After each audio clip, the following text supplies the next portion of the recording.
మీరెన్ని సంవత్సరాలుగా వ్యవసాయం జేస్తున్నారు? మేము బై బర్త్ ఫార్మింగ్ మాది ఫ్యామిలీ. సో, 40 ఇయర్స్ నుంచి ఫార్మింగ్ ఫ్యామిలీ మాది. ఫార్మింగ్‌లో ఎక్స్‌పీరియన్స్ చాలా ఎక్కువ. మా R1, V1 రోబోట్ గురించి మీకెలా తెలిసింది? నేను ఒక 3 ఇయర్స్ నుంచి యూట్యూబ్‌లో వీడియోస్ చూస్తున్నాను. తీసుకోవాలన్న ఆలోచన ఉంది గానీ, అది ఇంప్లిమెంట్ చేస్తూ ముందడుగేయడానికి ఇప్పటికి టైం దొరికింది నాకు. ఇది మీ వ్యవసాయ పనులకు ఎలా ఉపయోగపడుతుంది?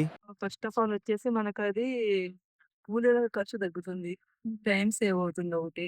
ప్లస్ మనకి కన్వీనియంట్‌గా ఉంటుంది వర్క్ చేసుకోవడానికి. మనకి నచ్చిన విధంగా వర్క్ చేసుకోవచ్చు దాంతో. ఇది మీకు ఖర్చులను తగ్గించుకోవడంలో సహాయపడుతుందా? మనం రెగ్యులర్‌గా అయితే స్ప్రే చేయడానికొచ్చేసేసి మందు కూలీలొచ్చేసి ఎకరాల లెక్క తీసుకుంటారు మనకి. ఎకరానికి 250, 300 అలా తీసుకుంటారు మిర్చి కల్టివేషన్‌కి. మనం దగ్గర దగ్గర మేము 8 ఎకరాలు, 10 ఎకరాలు అలా ఏస్తుంటాం. 10 ఎకరాలంటే 2500 కేవలం మందు స్ప్రే చేసినందుకు ఒక్కసారి మందు స్ప్రే చేసినందుకు అవుతుంది. కూలీలకి. మళ్ళీ తైవాన్ పంపని, అందులో పెట్రోలని అవని ఇంకా ఇతరత్రా అదనంగా ఖర్చులుంటాయి. దీనికి మనకు ఆ ఖర్చంతా తగ్గుతుంది. ప్లస్ మనకి మందు గూడా మనం దీంతో స్ప్రే చేయడం వల్ల మందు సేవ్ అవుతుందని నాకనిపిస్తుంది. వేస్ట్ అవ్వదు. వాళ్ళు మందు నీళ్ళల్లో కలిపి పంపులో పోసేటప్పుడు గాని, కూలీలు వాళ్ళు హడావిడిగా తిప్పుతున్నారు, పని పూర్తి చేసుకొని వెళ్ళాలి ఎకరాలు లెక్క అని మందు వేస్ట్ చేస్తారు. దీనివల్ల మనం ట్యాంకర్‌లో ఒకసారే కలిపిపోతున్నాం కాబట్టి మందు సేవ్ అవుతుంది. మా రోబోట్‌ను కొనుగోలు చేసిన తర్వాత మీరెంత డబ్బు ఆదా చేయగలరని ఆశిస్తున్నారు? చేయొచ్చంటే ఒక 8 ఎకర్స్ మీద ఒక 2, 3 లాక్స్ వరకు సేవ్ అవుద్దని అనుకుంటున్నాను. వ్యవసాయంలో మీ రోజువారీ అతిపెద్ద సవాలేమిటి?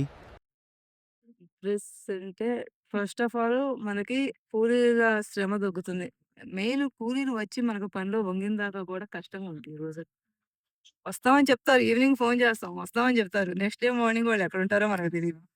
పని డిలే అవ్వటం వల్ల మనం ఇప్పుడు ఏదైనా పురుగు మందు స్ప్రే చేయాలి. పని డిలే అవ్వడం అనేది అప్పుడు ఉండదు. మన చేతిలో ఈ వస్తువు ఉండటం వల్ల మనం మనకు కావాల్సిన టైంలో కావాల్సిన విధంగా పని చేసుకుంటాం కాబట్టి ఆ నష్టం అనేది జరగదు. ఒక మహిళగా వ్యవసాయంలో మీ ముఖ్యమైన పనులేమిటి? మగవాళ్ళు చేసేదానికి, ఆడవాళ్ళని చేసేదానికి తేడా ఉంటది. పవర్ వీడర్ బాడీ మొత్తం పెయిన్స్ వస్తాయి. నేను పవర్ వీడర్ నడిపా. అది మగవాళ్ళు నడిపినంత ఎక్కువగా మనం నడపలేం ఆడవాళ్ళు. కూలీకి రాకపోతే ఆటోమేటిక్‌గా ఇంట్లో ఉండేది ఒక్క మనిషి మనకి యజమాని అనేవాళ్ళు. అన్నీ చూసుకోలేరు కదా! వరి పొలం చూసుకోవాలి, ఇటు తోట చూసుకోవాలి, అటు బండి చూసుకోవాలి, అన్నీ చూసుకోలేరు. సో, పని డిలే అయిపోతుంటది.